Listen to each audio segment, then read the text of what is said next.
Welcome back to the channel, Little Flexers. Thank you so much for clicking on today's video. Today, I am going to be putting on my commentary hat. Every other Tuesday night, Full Grip sponsors a tournament called the Full Grip Online Series, and I am the one that commentates those matches every single Tuesday. If you want to watch that stream, head on over to twitch.tv/FlexDaddyRighteous at 7 p.m. every other Tuesday. If you want to enter the tournament, find the Discord either on my Discord or on the Full Grip site, fullgripgames.com.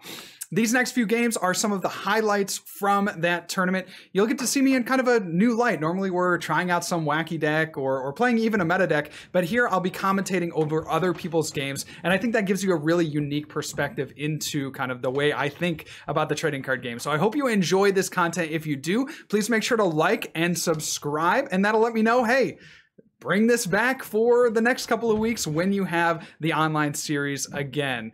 Let's go into the gameplay. It is Dragapult against Mewtwo. So we'll see how this matchup goes. Once again, I think both players played it pretty well in that opening game. And we'll get to see it again, maybe with a little different flair here. So for Averin, I do just want to pull up their deck list and take a look. They are playing a Mimikyu. It's a 4-3 line of Dragapult, some Jirachi, Zigzagoon, etc., etc. And on the opponent's side, for Valatrix, they're having, yes, the 2 Stealthy Hoods, so not just 1, but in fact 2. Cherish Ball comes down from Valatrix, opening with a Dedenne GX, discarding a number of very useful cards, but getting the ever-important attachment down on the first turn. Will it leave? It does via Averin's Crushing Hammer. Averin now playing a quick ball, having to decide, what do I discard? Could be a Dedenne. Yes, in fact, it is. Now, I would look for Averin to actually hold on to this hand. You might be thinking, oh, play the Professor's Research, try to draw into more resources. But frankly, what more do you want from a hand like this? You have a switch for the Crobat. You have an energy attachment onto that Dragapult. And you have the VMAX. And yes, that's exactly what we see. Averin instead opting to hold the hand, not wanting to waste the boss's orders. That could be useful. If you top deck an energy, you could maybe get rid of the Mimikyu if the... or excuse me, you could maybe get rid of something on the opponent's side of the field if they drop it. Maybe another Mewtwo that doesn't have a Stealthy Hood attached. So you could maybe ping it with a Zigzagoon. And yeah, there's a lot of things you could do with this hand. So I like to see that Averin has held on to it. So on Valatrix's end, a Star Search happens. Yeah, that happened. Star Search. Jirachi GX's attack, first attack, allows them to search the deck for an energy and attach it to one of their psychic Pokemon.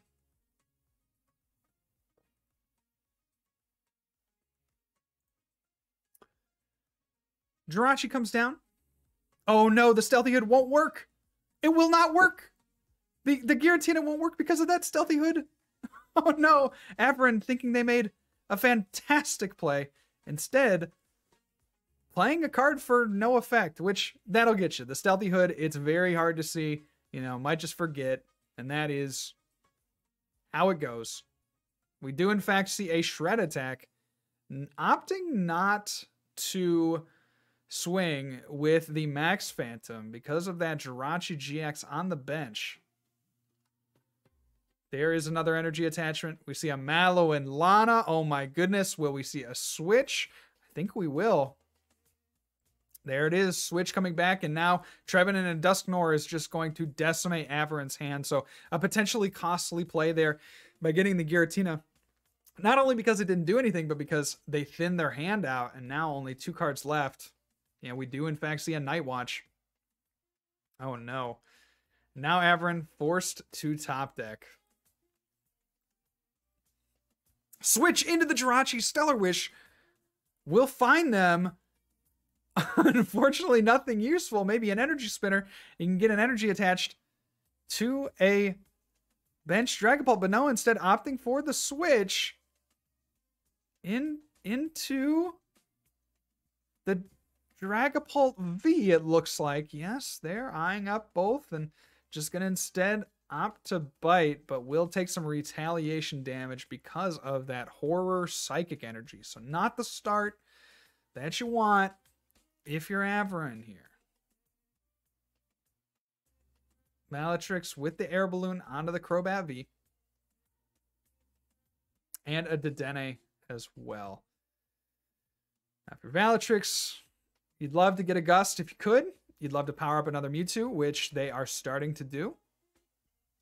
We'll have to see what their supporter is. They might have a Marnie in hand.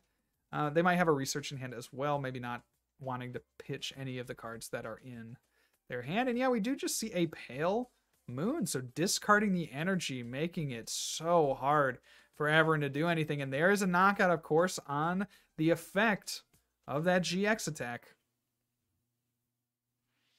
Valatrix in solid control gets another energy attached, and at this point, it's all but curtains for Averin.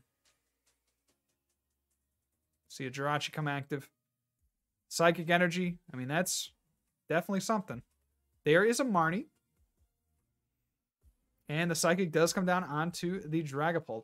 So what looked to be a very promising start from Averin, having the Dragapult, having the energy attachment, having the Crushing Hammer, has really not panned out as such. Let's see a Scoop Up Net here, most likely. Most likely scooping up the Jirachi. And Crobat becomes the active Pokemon. And just a pass. So if you're Averin, how do you come back in this one? It certainly seems very rough. You're going to need a couple of Crushing Hammers to go your way. A third Horror Psychic comes down on the Mewtwo. It's just adding insult to injury at this point. And 150 onto that Crobat V. Shuffling back in a Research and that Jirachi. Now Averin has to think, do they attach an energy? They opt not to, potentially trying to find themselves another Dragapult and attach to that. See, a Crushing Hammer failed. Crushing Hammer does get heads here. We'll have to figure out what to discard. Probably a Horror if I had to guess. Yeah, we do see that Horror energy come off the Mewtwo. Quick Ball, discarding the Scoop Up Net. And grabbing a Dragapult V. So still not quite out of it yet. There is a route for Averin if they get a Zigzagoon. If they get a Mimikyu, they can turn off the weakness, and then maybe they can find themselves another Crushing Hammer and get rid of energy on the bench to Mewtwo. I mean, it's certainly not a good position, certainly not a position you want to be in, but it's a position that is possible to climb out of if everything goes their way.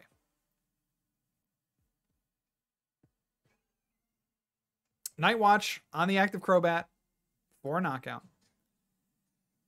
And not getting rid of the Research, that is huge. Again, Averin has a chance. Never say never. Never say never. Energy comes down under the Dragapult. Crushing Hammer. Reset Stamp. I think you need to go off the bench, unfortunately. Oh, but taking it off the active. Okay, okay. Going with that Dragapult VMAX and hitting for 60 smackers.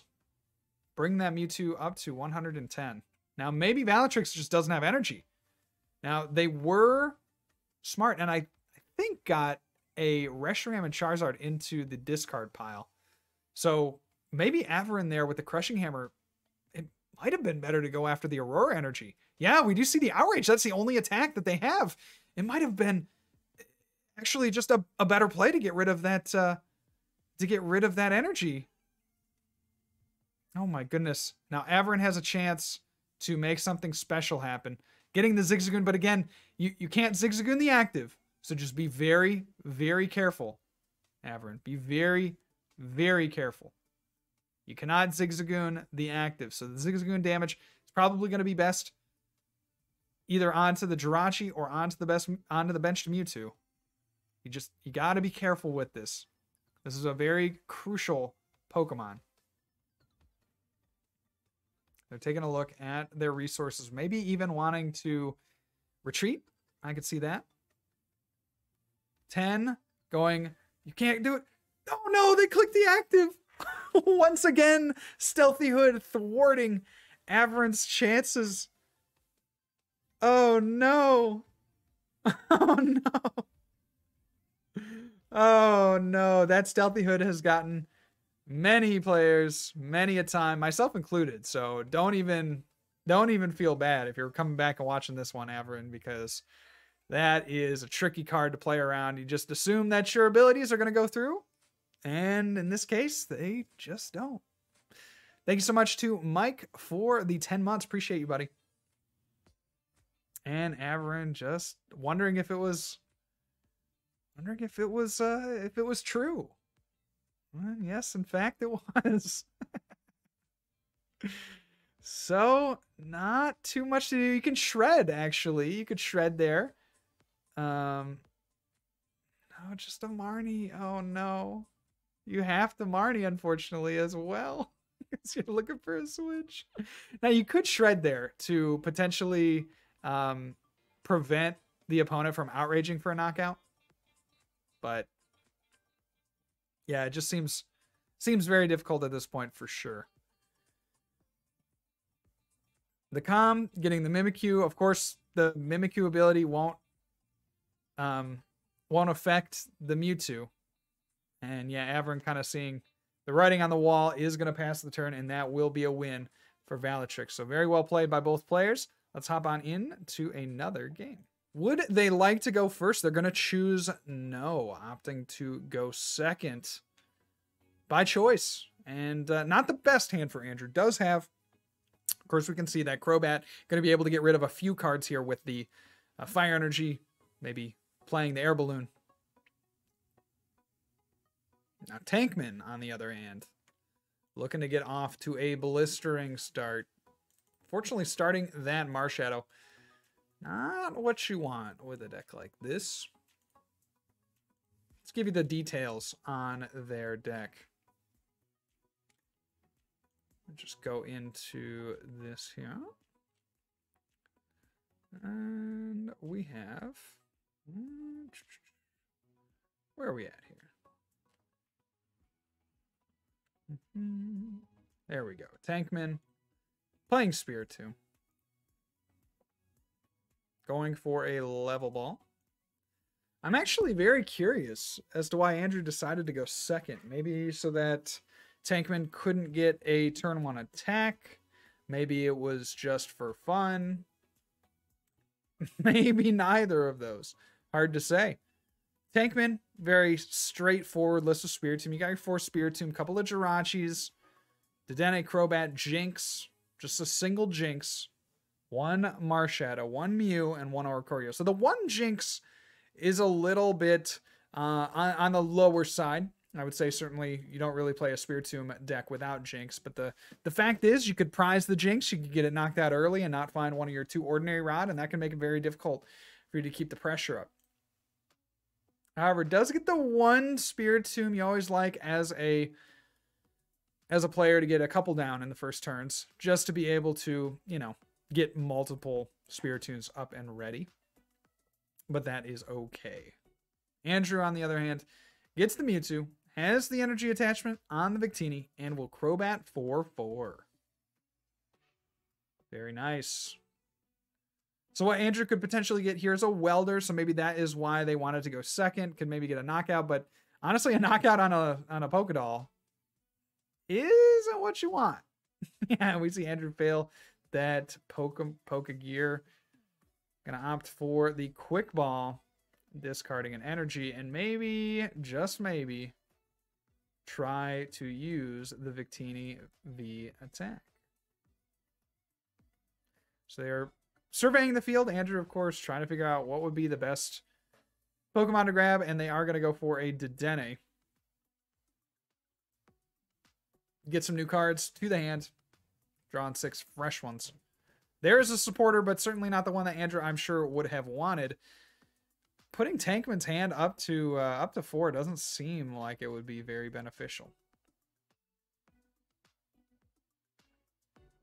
So Andrew Deciding whether or not to drop a Victini V onto the bench. I think you probably do. And then I would expect to see that Victini come up. And yes, we do see some spreading flames. So 2 energy, not the full 3, but still good enough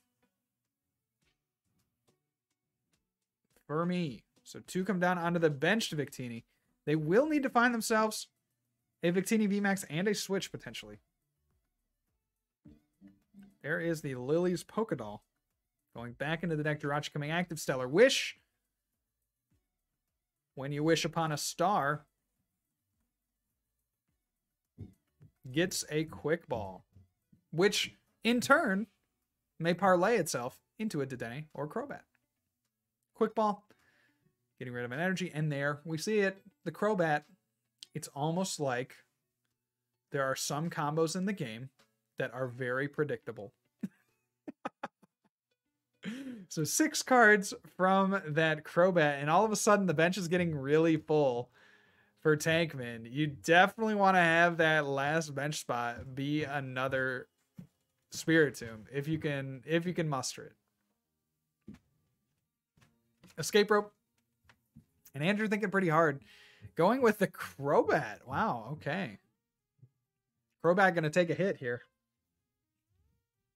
Potentially.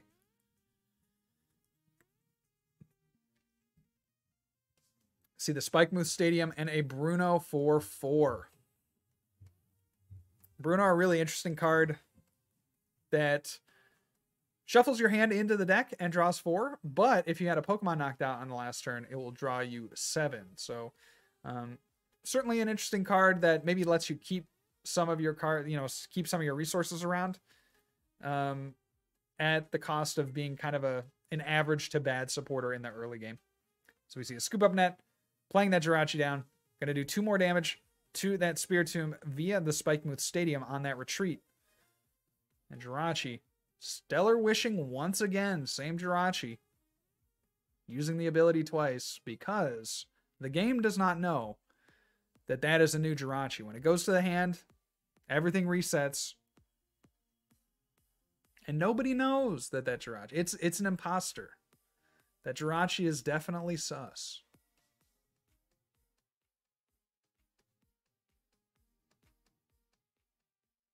So Stellar Wish, making a difficult decision. We do see another Quick Ball. So again, I would expect a Spiritomb to make its way onto Tankman's bench. You really need to start... I mean, even despite what your hand looks like, I think you just got to start getting some attackers going. So we'll see what they opt to do here. Thinking really hard. Do they grab a Dedenne? Maybe the other cards in their hand they just really don't want to discard, and that also is pretty fair. Trying to suss it out, and they're just gonna opt to pass.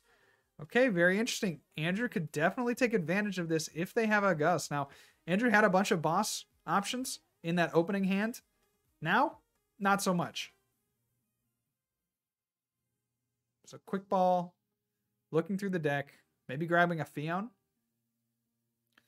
Almost knocking out anything else other than the Jirachi might make more sense. Although I have a sneaking suspicion that if Fion was played here, that Tankman would get rid of the Marshadow. And yes, we do in fact see a Whirlpool Suction. And I mean, I think it's got to be Marshadow. It can't really be Crobat. It can't be the Jinx. You only play one of those. You play a couple of Ordinary Rods for Tankman, but... Yep, we do in fact see that Marshadow. And Dedenne GX. Yeah, if I'm Andrew, I maybe want... Oh my gosh, he gets the Gust anyway. That... What a savage. Gets the Gust anyway onto the Spiritomb. Retreats the Crobat, takes a couple of damage counters from that Spikemuth Stadium. But knocks out the only threat on Tankman's side of the board, getting another Gust off of that Dedenne. Unbelievable stuff from Andrew, and Tankman has to find a response. That Victini has so much HP. And this is what I was talking about with that Quick Ball. They clutched it. They clutched the Quick Ball, and it just is not going to pay off because you simply do not have enough Spiritombs out. You do not have enough damage on the board. Potentially the Jinx could have been utilized to take a damage counter off the Spiritomb, so you at least have something to move on the next turn. But at this point for Tankman, they are going to need to build up Spiritombs ASAP with switches, with escape ropes, with bird keepers. I mean, they really need it all in order to try to put some pressure on Andrew.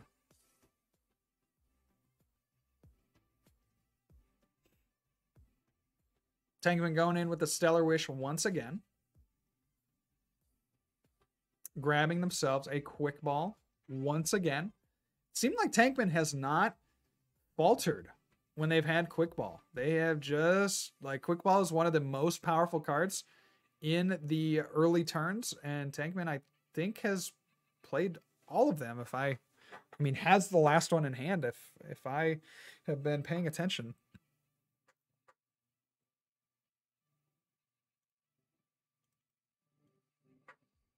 Marshadow makes room on the bench for one more Pokemon. We see a Cape of Toughness. There comes the Jirachi. We see a Quick Ball again for a Mew. Oh my goodness. Maybe Tankman prized a bunch of Pokemon, because that is not an ideal board there. Crobat, Dedenne, and Oricorio. You usually want to, if you can help it, just play one of those Pokemon. But the fact that they have 3 of them, those are their only support Pokemon. The only ones.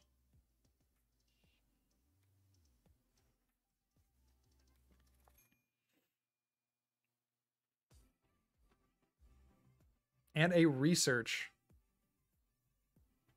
Drawing 7 more cards. Tankman has not had any problem going through the deck. They have certainly found, every resource they could have wanted, but it just hasn't quite panned out. I mean, you really look at that bench as being kind of the biggest liability, right? For Andrew, he can start gusting up the Crobat, knock it out. He can, if he can get a Mewtwo up and rolling, or maybe that Heatran in hand, he can start knocking out the Dennes. It's just really, really difficult at this point for Tankman to mount any sort of consistent pressure, because you only have one Spiritomb, and you're only going to be able to power up one Spiritomb at a time. So Tankman with the Escape Rope.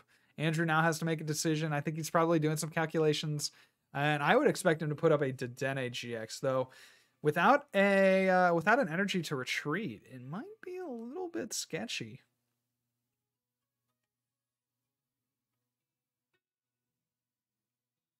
Probably can't put the Crobat in the active position because it already has some damage on it. I guess the Crobat and the Dedenne at this point have the same amount of HP, so maybe that's a moot point.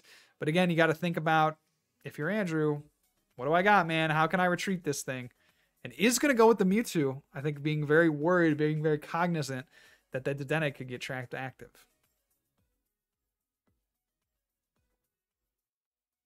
So for Tankman, deciding now, do I retreat again? Do I move a damage counter with the Jinx? I mean, what can I do to mount some pressure? I think you have to take an attack here, but you're probably going to lose that Spiritomb. Andrew can just retreat the Mewtwo into the Victini. It just, it doesn't look very good. There is an Anguish Cry, so hitting for almost a 2-hit knockout. But Andrew, very, very wise. You see here, guys, Andrew did not top deck a way to get the Dedenne or the Crobat out of the active. So, in fact, that play may have saved Andrew here. I mean, I know that they're still in this very commanding position, but Spiritomb can get going very quickly, out of nowhere at times. And certainly keeping the pressure on with attacks is very, very, very, very important. Tankman, another Spiritomb. I almost feel like if you're Andrew too, you probably don't want to play another Gust until it has to be your last one onto a Dedenne or Crobat. So I would not expect this bench to clear up anytime soon. If you're Tankman, once again, probably only want 2. You really only want one of those Pokemon down at any time, the Oricorio. Unfortunately, that just hasn't been Hasn't been what's happened, and you're just forcing yourself, with all these escape ropes. I really feel like at this point too, you need to get that Jirachi out of the active. You want to make sure that you don't have Jirachi active. You want to make sure that you have another Spiritomb down. You want to try to build some spite on another Spiritomb if you can. So we see an escape rope. Andrew once again being put in a position to put something active, but you do now have that energy to retreat. So this makes it a little bit easier. You probably can't put up that Mewtwo. You don't want to lose 3 prizes, but losing 2 prizes on a Dedenne, not so bad. And the opponent doesn't even have it at this point yet. So a Bird Keeper on that Spiritomb, going to build 2 more damage counters. And they need 1 more to take a knockout. 1 more damage counter to take a knockout. We see a switch into the Spiritomb, an energy attachment, and that's going to be 30 damage short of a knockout on that Dedenne. So Tankman going to have to come up with something really, really good to win the game. They're going to have to come up with some game plan that I'm just not seeing because, oh, there's the Great Catcher. Of course, Tankman, having gotten out the Great Catcher with a Stellar Wish earlier, is going to take that knockout on the Mewtwo and Mew, and maybe that is the swing that they needed in this game. I stand corrected.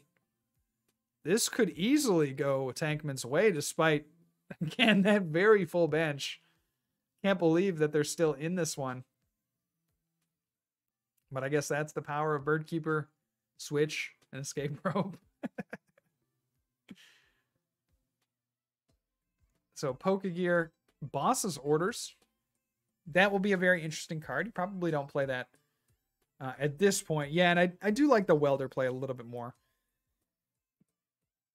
You have access to the boss with the Eldegoss, so no real need to grab that here, unless there was something that you actively wanted to boss this turn. Maybe they're looking at the Crobat, eyeing that up, maybe taking those 2 prizes. But I would be worried about Spiritomb as a threat. Honestly, I would probably just take the knockout here on the active, power up a bench Victini, and then just try to make it work from there.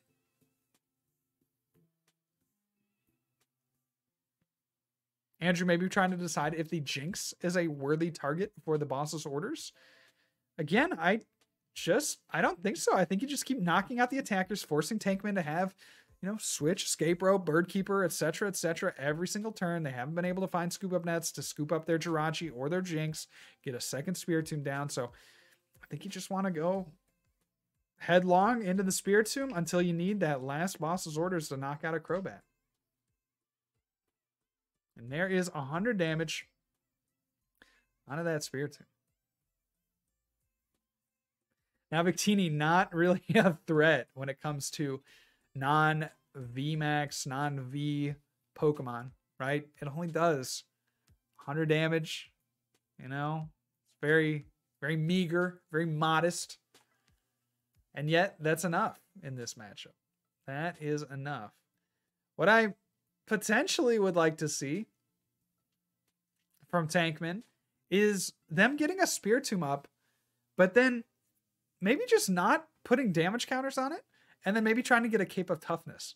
So that way the Victini, if they decide to go through the Spiritomb, they have to, swing into it twice. Now, is that very reasonable? Probably not. We know that Andrew has Boss's Orders in hand, can just boss twice, but certainly not one of the craziest strategies that one could employ as a Spiritomb player. So Stellar Wish does finally find a scoop up net. Again, if Tankman has any hope here, it's going to have to rely on the back of getting multiple Spiritomb out. So I would look for them to place another Spiritomb on the bench. No, it's a Jirachi again. Oh my goodness. How do you build up a second Spiritomb if you keep using Jirachi like this?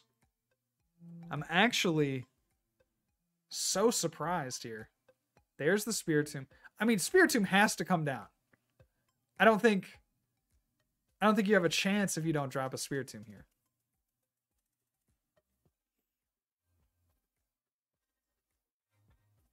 You gotta build the spite. The spite has to be built up. We see a Dance of Tribute going down to 0 cards. Oh no. Tankman either seeing the writing on the wall or has a Marnie in hand. We'll find out shortly. Cape of Toughness on the active. Not going to do anything, unfortunately. And will we see an attack? Will we see an attack? Another switch. Another switch. Were the last few cards in Tankman's deck Spiritombs?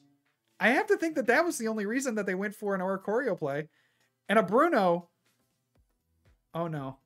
Oh no. They didn't calculate.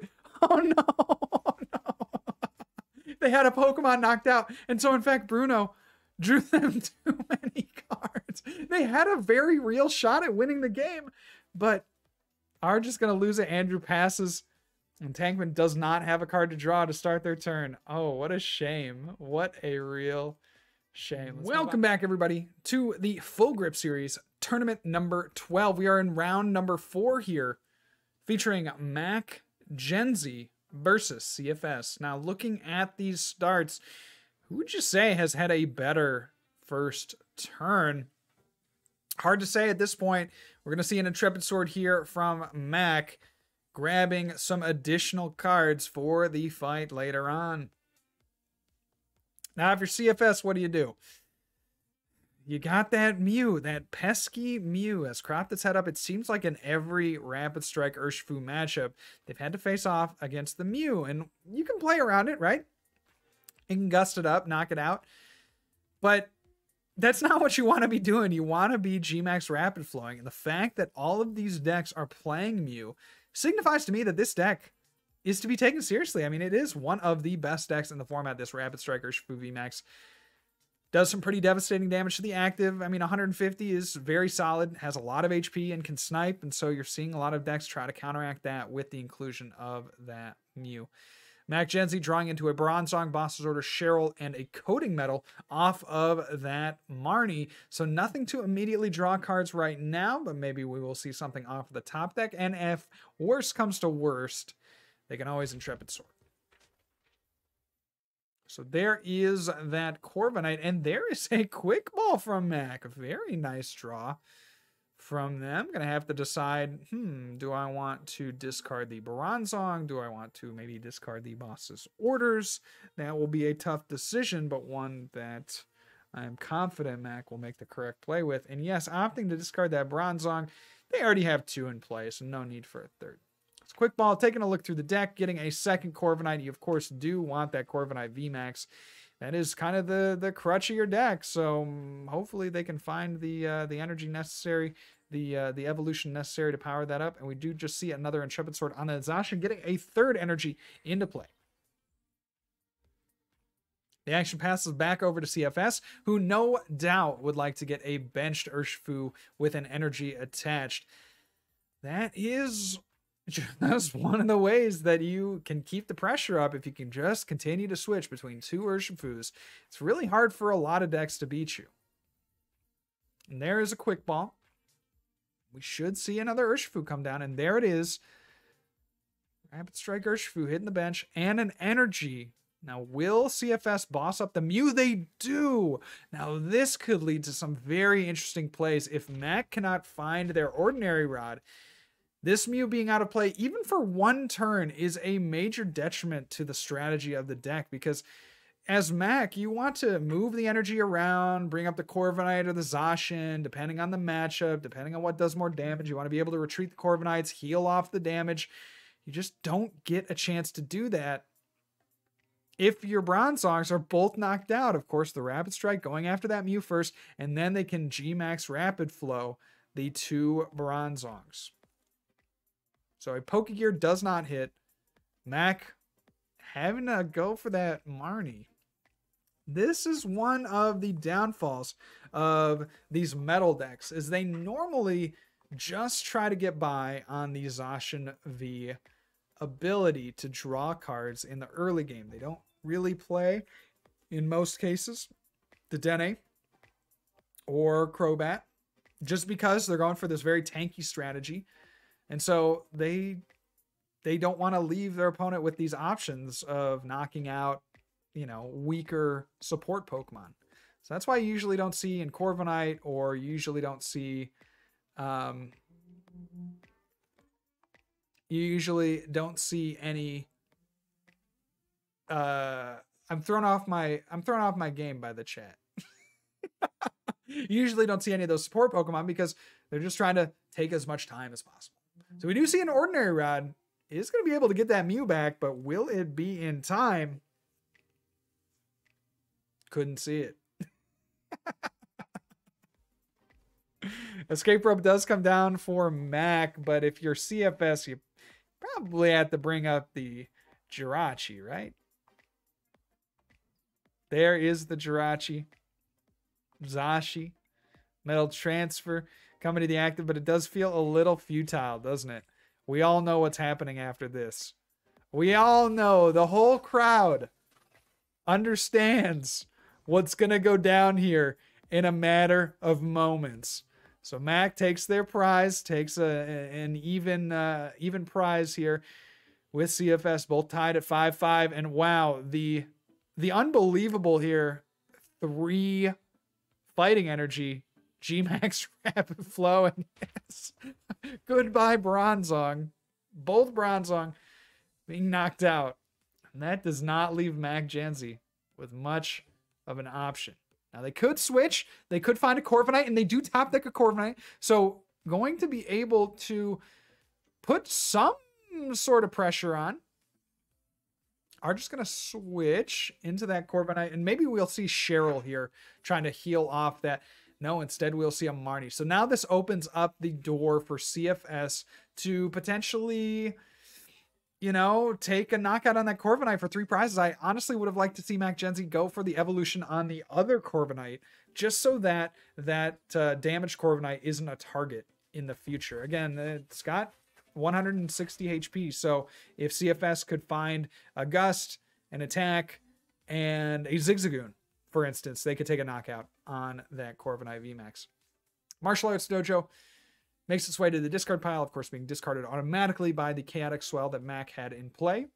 And we see a Quick Ball from CFS, so certainly going to get Dedenne Crobat, and we see that Crobat enter the hand.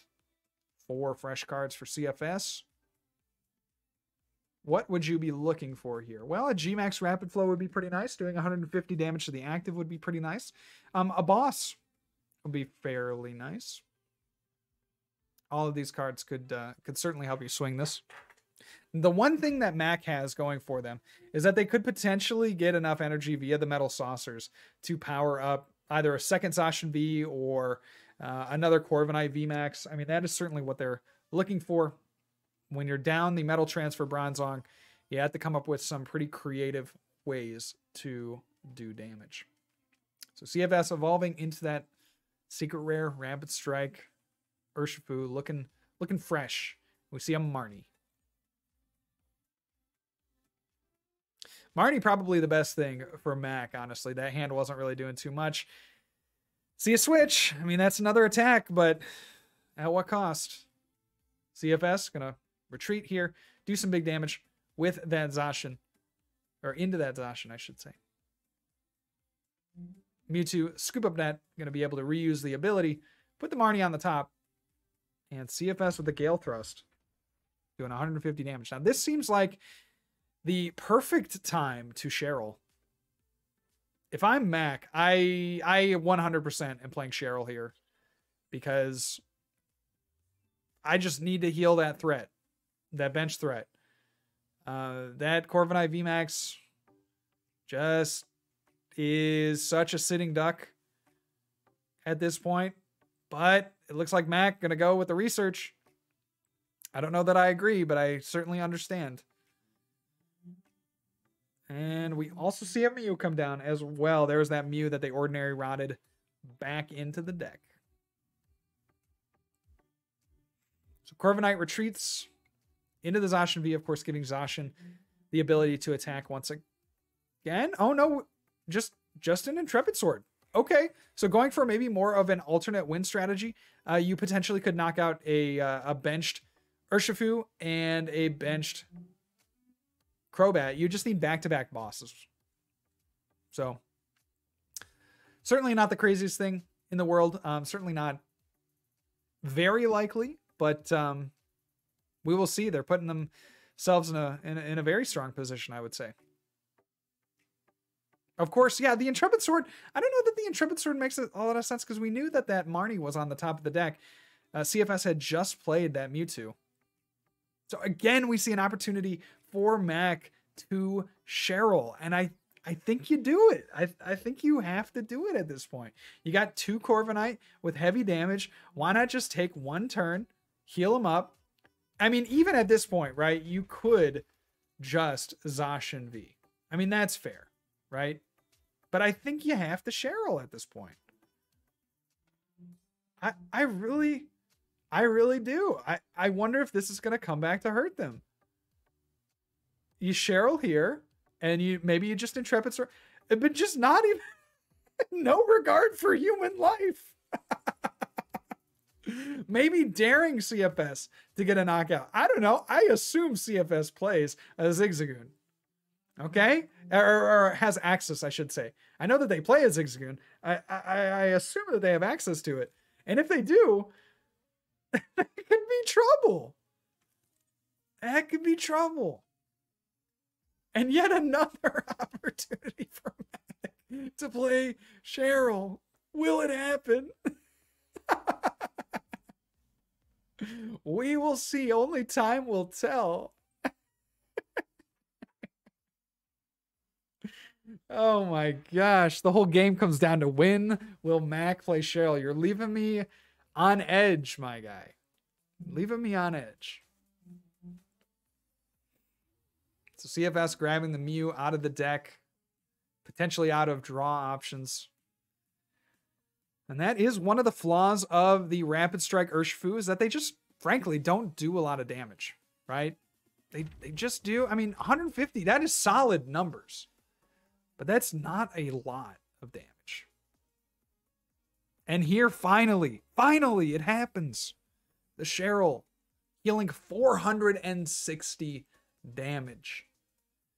Now, what do you do if you're Mac? Do you, once again, Intrepid Sword? Do you retreat into the Zacian? And I think, yeah, here makes the most sense for an Intrepid Sword. We do see that. Trying to get out of Bronzong.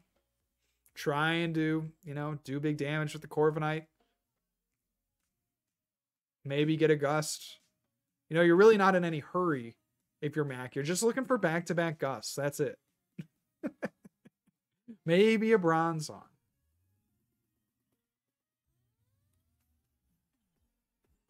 I'm actually surprised on CFS's side that they didn't just retreat and boss up that bench Zacian that has damage, or maybe even the bench Bronzor. Again, it's the same kind of strat for CFS, right? They're looking for boss game. And for Mac, they do find themselves a boss's orders. Unbelievable. We should see that. I'm ready.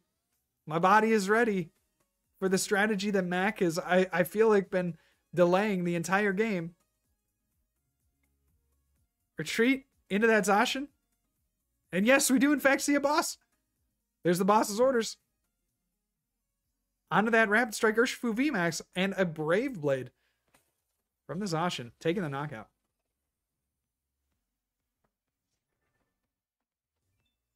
Oh, good call. Thank you, chat. Yes, of course, the Corviknight ability means that Zigzagoon is not going to affect it.